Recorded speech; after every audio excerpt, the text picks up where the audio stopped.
Hi friends, how are you? I am fine. Friends, ఈ వీడియోలో మనం టార్క్ విఎస్ హోర్స్ పవర్ అంటే ఏంటి, ఈ టార్క్ అనేది వాహనంలో ఏ సందర్భంలో వినియోగించబడుతుంది, అలాగే ఈ హోర్స్ పవర్ అనేది వాహనంలో ఏ సందర్భంలో వినియోగించబడుతుందో ఈ వీడియోలో అయితే తెలుసుకోబోతున్నాం. ఈ క్వశ్చన్ అయితే ఒక పర్సన్ అడగడం జరిగింది. ఈయన పేరు వచ్చేసి సిద్ధార్థ్ పెంచులా అడుగుచున్నారు.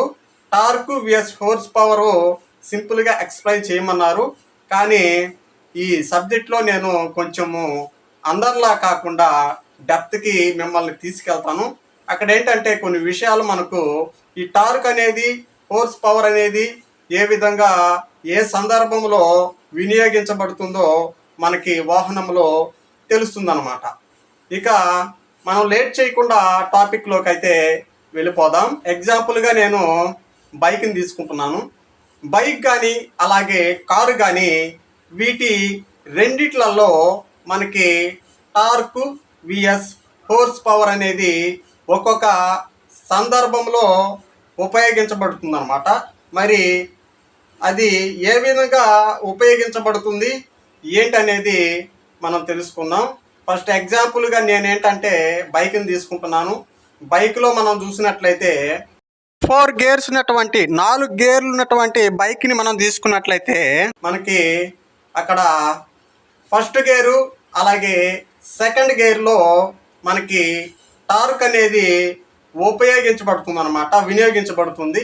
ఏ విధంగా అంటే ఒక వస్తువును కానీ ఒక వాహనాన్ని కానీ కదిలించాలంటే టార్క్ అనేది ఆ సందర్భంలో ఉపయోగించబడుతుంది. మరి ఈ ఫస్ట్ గేరు అలాగే సెకండ్ గేర్లో బైకులో మనం చూసుకున్నట్లయితే అక్కడ టార్క్ అనేది వినియోగించబడుతుంది.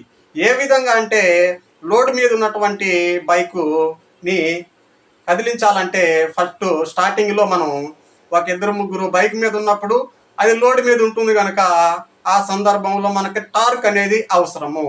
కనుక లోడ్ మీద ఉన్నటువంటి వాహనాన్ని మూవ్ చేయడానికి మనకు ఫస్ట్ గేరు అలాగే సెకండ్ గేర్లో మనకి టార్క్ అనేది ఉండడం జరుగుతుంది.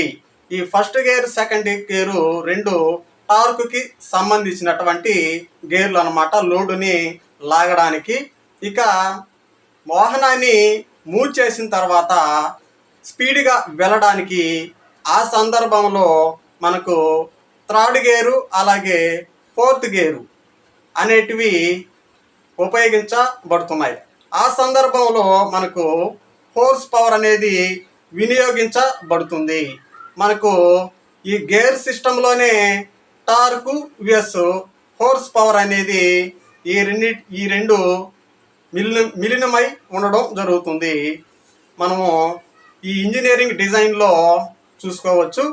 మరి ఈ విధంగా ఒక బైక్లో కానీ ఒక కార్లో కానీ టార్క్ విఎస్ హోర్స్ పవర్ అనేది ఆయా సందర్భాలలో ఉపయోగించబడుతున్నాయి.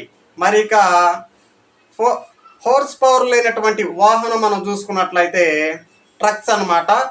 ఈ ట్రక్స్ అనేటివి హెవీ లోడ్స్ని తీసుకు వెళ్తుంటాయి కనుక మనకు ఈ ట్రక్స్లలో చూసుకున్నట్లయితే హోర్స్ పవర్ అనేది ఉండదు, ఓన్లీ టార్క్ మాత్రమే ఉండడం జరుగుతుంది. ఈ విధంగా ఈ టార్క్ విఎస్ హోర్స్ పవర్ మధ్య డిఫరెంట్ అలాగే అడ్వాంటేజెస్ ఉండడం జరుగుతుంది. ఇది అన్నమాట ఈ వీడియోలో నేను మీకు చెప్పదలుచుకున్నటువంటి సబ్జెక్టు. ఈ వీడియో కనుక మీకు నచ్చినట్లయితే ఖచ్చితంగా లైక్ చేయండి. అలాగే ఇటువంటి టెక్నికల్ ఇన్ఫర్మేషన్ కోసం మన ఛానల్ని ఇప్పుడే సబ్స్క్రైబ్ చేసి సపోర్ట్ చేస్తారని మనవి. Thank you for watching.